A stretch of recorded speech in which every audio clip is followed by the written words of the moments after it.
taught me when I was around your age. And so from kindergarten to 8th grade, I went to the same tiny little Christian school with about the same 25 kids in my class for all 9 years. And then, this summer going into my 9th grade year, my parents decided that I would attend a new school. And this was a much bigger school than I'd ever been to before. Out of all of the kids in my class, I knew this many people. I knew none of my teachers. I'd only been to the school once, so I didn't know my way around. And this was a new experience. Maybe some of you guys have experienced this too. However, God was preparing me, even when I didn't realize it, to go into this new situation with some new challenges. So at the end of 8th grade, I chose a verse that I felt had reflected my life so far, and a verse that would be encouraging to me for the rest of my life, like a life verse.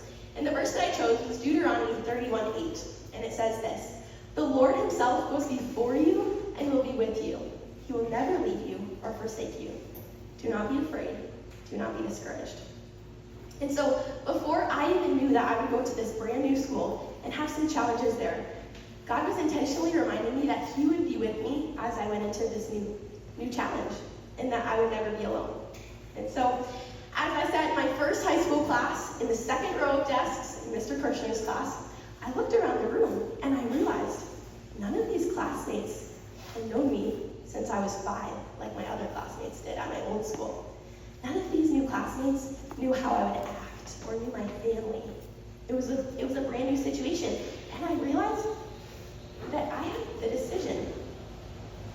I had to consider who I wanted to be. Would I want to be known as the girl who was really athletic, really smart, really kind, really cool, really loud? I had a lot of choices to make. Do I want to do the right thing or fit in with what other people are doing? Do I want to have a lot of friends but be making poor decisions with them? Do I want to live set apart and speak differently and act differently than the people around me, even though people might think I was different and weird? These were tricky decisions that I had to make. But it was in this season of my life when I realized that following Jesus is not always easy.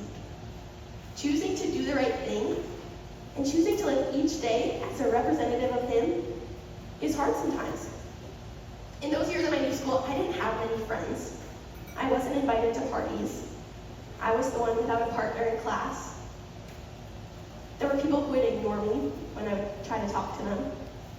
But I truly am so grateful for this time in my life, because through this crescent, I found purpose.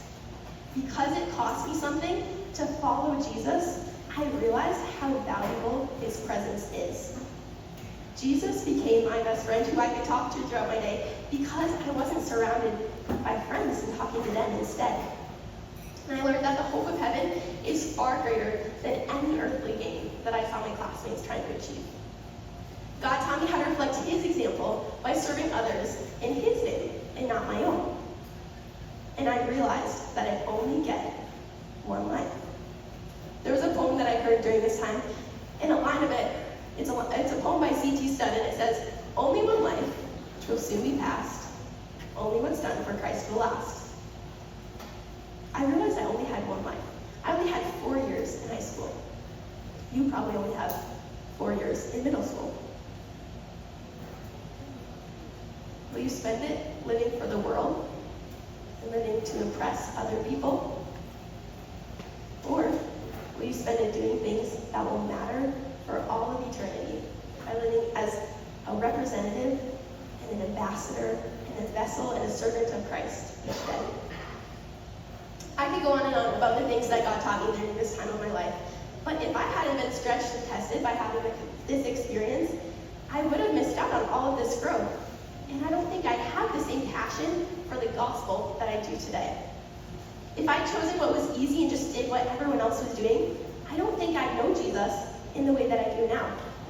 If I had chosen to fit in, I might have had more fun on the outside, but I really would have missed what God was trying to do in my heart. Looking back, I see that being lonely for a little while was actually a gift, because it created space in my life for God to become my everything. He showed me that I'm never really alone when I'm walking with him, and nothing done for him is ever wasted. And so Deuteronomy 31:8 is still a verse that I come back to again and again. It says, "The Lord himself goes before you and will be with you. He Do not be afraid, do not be discouraged. And that promise doesn't expire. No matter what school you're at, no matter who likes you, no matter how things are going, you are never alone.